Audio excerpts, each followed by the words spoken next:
All right, it is official. Micah Parsons is no longer a Cowboy. Let's talk about it in today's episode of You Don't Know Jack. All right, welcome in, ladies and gentlemen, for another episode of You Don't Know Jack. It's been a minute. Been working on some short reel content, but let's dive in to the creme de la creme of today's episode. And yes, the Micah Parsons trade has completely taken over the sports internet scene. And so today we're going to be talking about what I hate about it, what I kind of don't really care about, and what I like about it. Because I do like parts about it, I do hate parts about it, but we'll get into it. And then we'll look on the impact of the Cowboys right now and in the future, and we'll look at the impact of the Packers right now and in the future. So let's dive in first to what I do not like about this trade. Right? So it happened on, August 28th, Thursday, a week out from the first game, a week out from the Dallas Cowboys kickoff against the Philadelphia Eagles. The saga between Micah Parsons and Jerry Jones has really lasted this entire offseason, and it's been kind of boring at this point. It's like, will they, won't they, almost, in a rom-com. And so, as we know the conclusion now, Micah Parsons has been shipped off to Green Bay. The Cowboys have received 2 first-round picks in 2026, 2027, and Kenny Clark, a D tackle. So, what I did not like about this trade is just the timing of it. It is August, like I said, a week out from the season. And if you knew that this could potentially be an option, why not be like, hey, let's try to get this deal done, before the draft. And if you can't get a deal done then, all right, we're shipping you off to get maximum value.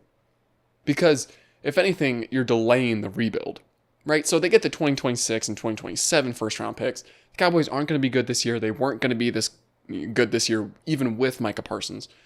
So now they're kind of in limbo.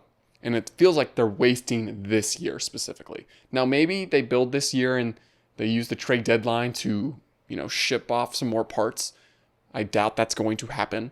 But let's say they do that. Then you're like, okay, them delaying it a year makes sense because then they're in full in tank mode. Doubt that's going to be the case, especially with them getting Kenny Clark. More on that a little bit later. And so we're sitting here and we're like, okay, the Cowboys have one of the worst defenses, if not the worst defense. Their offense will be fine. But they're not going to win more than 7 games. So you're like, okay, well, you're not bad enough to have a top pick, but you're not good enough to make the playoffs. What are you doing? And that's the exact problem with this trade. If they traded Micah Parsons back in back in April, right, before the draft, maybe you get a couple more picks with that. Maybe you skip out on Kenny Clark and you draft a young D tackle, right? So not only do you get the boost in cap space, but you even get more of a boost in cap space because you have guys on rookie deals. That could have been a great thing to have, right? Then, not only do you get Matt Eberflus, the DC for the Dallas Cowboys, a little bit more time to kind of strategize how he's going to coach this defense this season without a Micah Parsons. Meanwhile, he's been game planning that pretty much this entire offseason now. And so you're potentially screwing the guy over, being like, all right, we have this playmaker. He's our best player on defense. How do we give him the most reps possible or make him, have the biggest impact possible? Well, now that's out the door. And now you have to trust these guys that aren't even Pro Bowlers to make plays, right? Who knows if Trevon Diggs is even going to play week 1, week 2, right? So you have really no star talent anymore on your defensive side of the ball. But again, it was a trade that they didn't want to extend him. And we'll get into that a little bit later. But another reason why I hate this deal is because of the team that he went to. Again, now it could always be worse. They could have sent him out to Philly, could have sent him out to Washington, but they decided to send him to Green Bay. Probably the worst team they could have sent him to outside of the NFC East. And it's so sad. I don't know where they were looking at in terms of other options. Obviously, the part of Kenny Clark was such a big thing for Jerry Jones as he pressed in the press conference. He was like, oh, we made this trade because we needed help stopping the run, which is fine, right? It's fine to have that reasoning, but then there's also the case of, okay, but we waited this long because we were hoping to get him. We didn't end up getting the number we wanted. That's just poor planning. You had all this entire offseason. Then you bring a guy in that may need to adjust to a new system that you're expecting to make an impact play. And he's also 30 years old. So again, sending them to the Packers, a team in the NFC isn't the worst thing. It's the Green Bay frickin' Packers. I can't stand them. Now, this gives me another reason to root against them, which is nice. But your timeline here is just completely messed up. And this is where I get into a little bit of the gray area in terms of, I don't really hate it, but I don't really like it either. It's just the whole Kenny Clark situation, right? Would you rather have Kenny Clark or a third round pick? Rather probably have the third round pick, assuming you're not going to be good this year, right? You need more good and young players, right? Kenny Clark, maybe he's a good player, but he's also 30 years old. So you're kind of screwing yourself with high expectations. A lot of people on Twitter are saying this guy won't even be on the roster next year. So it's like, why did we include him in the trade? Why did we have to trade with the Packers specifically? Why couldn't we have traded with a team that was a little bit more of a riskier pick, right? Maybe teams like Arizona, maybe other teams like Seattle would want a guy like Micah Parsons. You get him out, of the NFC East, which is key. You keep him out of some of your recent rivals, including the Green Bay Packers. And you send him to a team like the Seahawks that, even with Micah, could potentially miss the playoffs, and that's a better pick, right? So I think they're trying this two-timeline thing where they're rocking with the current roster. They're thinking, well, actually, the more I think about it, they're probably rocking with, hey, we're actually only a couple pieces away, and these first-round picks will help us get there, and they're not, right? I think, honestly, at this point, they should just blow it all up, and we'll get to that a little bit later. But that is just where I'm kind of in the gray area. But here's what I really like about this trade. One, you don't have to pay Micah that contract, right? I think it was reported that it was a $47 million evaluation per year. But Tom Pelissero came out and he was giving like all the contract stuff, and it's coming out apparently to $42 million a year, which obviously is $5 million less than the projected deal or the leaked deal. And so, I mean, technically he's on a 5-year, $210 million deal total. But still, if we're going off the $47 million evaluation or even the 42, I still think that's too much for Micah Parsons on this Cowboys defense specifically. Right? For the Packers, look, they're going all in. And you got to tip the cap. I think they have a good enough roster to make a move like this. Right? You're not going to be a good enough team and make a move like this because then you're just adding, too much of a good thing. Right? It's a little bit of greed. But like a team like the Packers, they may need help on the defensive side of the ball, like a really elite playmaker to take them up the top. The real question is how much are they going to have to depend on Micah Parsons? I don't think they can do that too much because that's kind of what the Cowboys did, and you're just asking for a lackluster defense at the end of the day because you can't ask that much out of one player, in my opinion. Other pieces will have to step up, right? And you saw great success with the Cowboys defense when they had a guy like Sam Williams who was healthy. He tore his ACL last year, but the year before, he was able to make some noise on the other side of the ball, and that allowed Micah to be a little bit more productive. But, so your defense right now isn't built for a Micah Parsons, especially on that deal. It's not, right? And so you may say, oh, but they traded him to the Packers, and they got fleeced in the deal. Yes, but at least they got him for something rather than him walking. I'm not defending the front office. I'm just saying you look at the optics. You're like, they weren't going to be good this year with him, right? And if they were going to continue to franchise tag him or even sign him to a $42 or $47 million deal, I would have been like, we're paying the highest quarterback in the league. Now we're paying the highest non-quarterback in the league. That's just not how you run your team. If you sign Micah Parsons to that 47 or even roughly the $42 million a year average, you would be close to 50% of your cap being allocated to 3 players, Dak, CeeDee, and Micah Parsons. That just can't work. That's not how you run a football team. The next highest team that has 3 of their top players taking most of their cap is the Bengals at 34%. Right? That's such a big drop in terms of your allocated cap space. And the Cowboys, no, you cannot afford that. Your defense is not good enough to warrant this deal in the short term. Right? Even in the long term, this deal doesn't make sense for the Cowboys. So at the end of the day, I lean more towards the side of actually liking this deal for the Cowboys. No, yes, I think they effed it up by not putting it or not doing this trade in April, not doing it earlier, right? Not potentially trying to get more. I don't like the thing of Kenny Clark. He may be a good player, but I don't think he fits the timeline of this team anymore. But who knows what the timeline of this team is anymore. So what do we think about the Cowboys' now currently constructed roster? How are they going to go this year? Well, I'm obviously going to keep my predictions for later on next week. However, I think this just doesn't solidify. I mean, it does solidify the Cowboys defense is going to be bad. I think with Micah, they were going to be bad, but they were going to be like manageable bad, right? Like they weren't going to be, holy crap, you can't make a play. But like we have Micah at least that can make plays. But now they're like, we don't really have any playmakers. So it's like Dak for MVP at this point. Dak's going to be trailing. He's going to be throwing the ball over the place. It's going to be 2020 all over again. But the real thing here is they finally seem to at least be going somewhere. They haven't had 2 first-round picks since 2005, I believe. 2005. It's been 20 years since they've had 2 first-round picks, right? And I think this Cowboys team, you look at the offense, you look at the defense definitely needs more help, right? And so as they're taking these next steps, again, I think they're going to win probably 6 to 8 games next season. No, I'll probably extend that range to 5 to 8 games, right? And so when you look at this team, you're like, okay, they're not competing this year. They're probably not competing next year. And they're probably not competing the year after. So a lot of people have been speculating, if you're thinking long-term now, what do we think about potentially trading up in the draft to get a quarterback? I'm like, yes, but that seems a little early. Because one, you have Dak Prescott. You have Dak Prescott at a $60 million deal per year, right? For the next 4, I believe. I think he's entering the first year of his contract this year of the extension. Yeah, because he was playing last year. Yeah. So that's going to be a problem. Not only are you spending the draft capital on a quarterback that won't play, potentially, right? Now, again, could you move off Dak? You could, depending on what. I don't think you can trade him for less than a 3rd-round pick, though, right? And you may be like, Dak's not worth a 3rd-round pick. Yes, he is. Do some teams that may be, oh, hey, we need a backup, or we need a quarterback?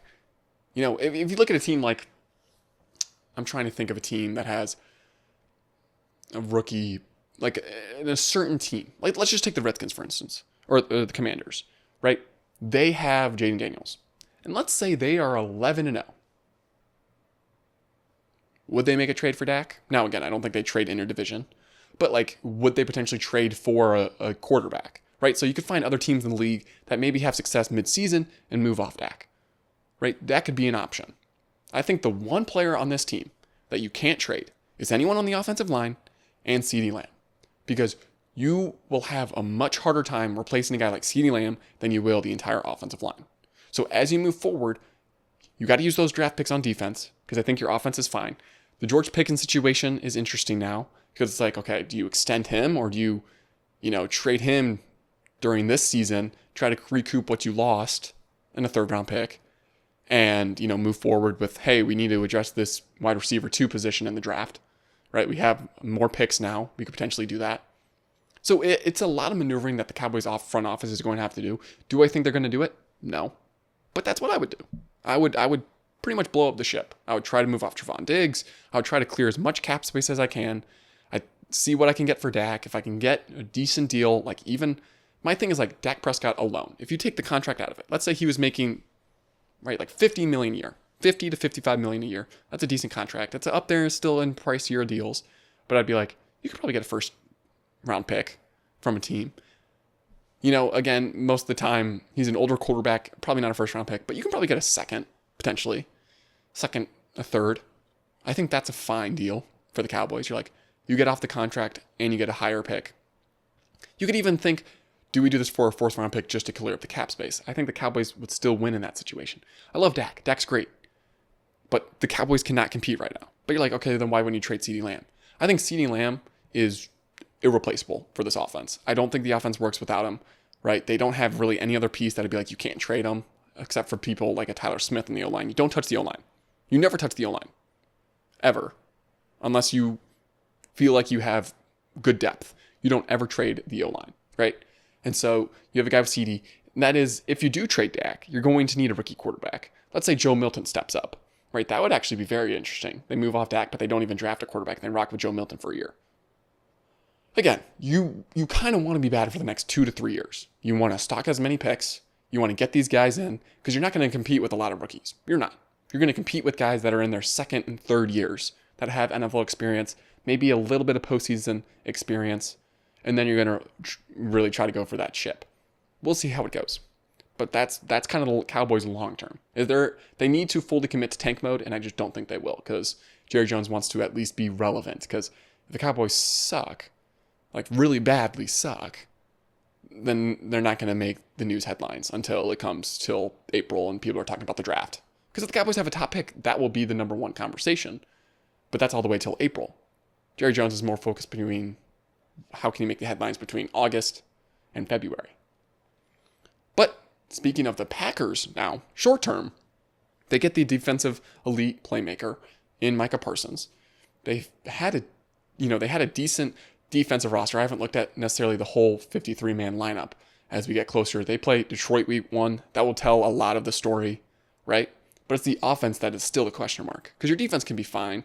I think their defense will be average. The ceiling is definitely raised for them, plus the floor, right? Everything's kind of moved up for the Packers, and their expectations have changed. But if you were to tell me, hey, the Packers made it to the Super Bowl, I'd be like, okay. But if you were to tell me, hey, the Packers lost in the first round, I'd be like, okay. And it's just because I don't hate, their roster. I think their roster is fine, right? But again, it's like, can Jordan Love be that guy, right? Is Matthew Golden going to be that receiver? Because it feels like they're still missing that true playmaker on offense, right? Josh Jacobs, he's a fine back, right? He is probably a top 10 back in the NFL. That's fine. That's a good position. But what about the receivers, right? How is Jordan Love going to connect with the Matthew Golden? How is that going to really transform? Because I think their season does rely on their offense, or at least reaching their maximum potential. But then you think long term. Well, this extends, I wouldn't say extends, but this clearly sets the Packers' window to win a Super Bowl in the next 3 to 4 years, right? Because now you limit your cap space with the Micah deal. You don't have first round picks. You don't have picks to get young players, right? Now, again, they still have their second, third round picks. Teams have drafted great playmakers, impactful players with guys in the second and third rounds. But if they don't have a first round pick, then they potentially won't get a guy that could take them, one step closer, maybe supersede them over a Detroit, maybe over a Philly. So for the Packers, short term and long term, it's kind of more short term now. No, again, they still have a fairly young roster. I'm not saying if they don't win now, they're completely screwed themselves. But they clearly have set, okay, next 3 years, we want to win a ring. So I think if the Packers don't win a ring under this current Micah Parsons deal, the trade for them has kind of been a little bit of a fail. Not to say that, if they make multiple NFC championships or even win the division a couple times, this trade was bad. No, because they had the cap space. They managed their roster well. It's a young roster. They're like, this could move us closer to our ultimate goal. But if you look back in 5 years, Green Bay didn't really do anything with Micah Parsons. That would be a fail. And I think that's an actual, I wouldn't say it's realistic, but I would say that's a potential outcome of this whole thing, right? For Dallas can only lose this trade they only lose this trade if the Green Bay Packers go on to win a Super Bowl, right? Because then you're like, dang, we really gave them the piece. But at the end of the day, the Cowboys can still move those 2 first-round picks, maybe trade them for more picks, or somewhat figure out with their roster and try to build a contender, like an actual contender with depth. But for the Packers, it kind of relies all on the success rather than the slow grind.